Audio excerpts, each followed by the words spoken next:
Nigeria's current oil production stands at about 1.6 million barrels a day, which is just about its OPEC quota.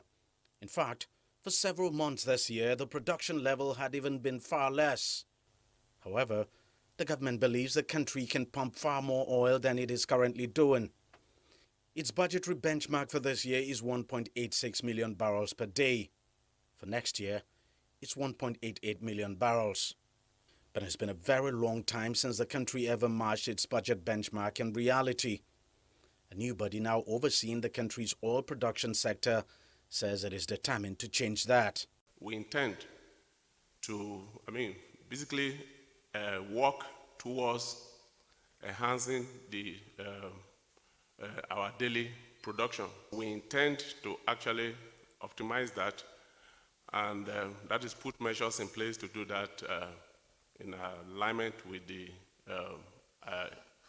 IOCs and other producers.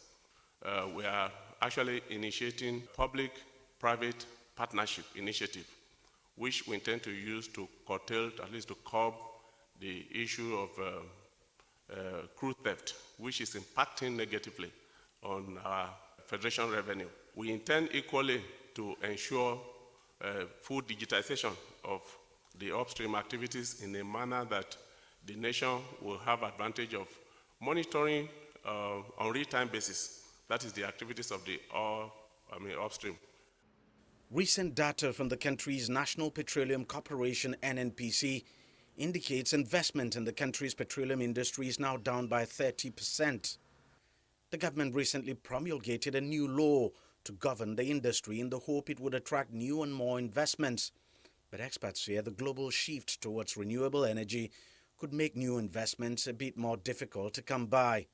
And in addition to that is the peculiar security challenge in the country's oil-rich region, which has been a big turn-off.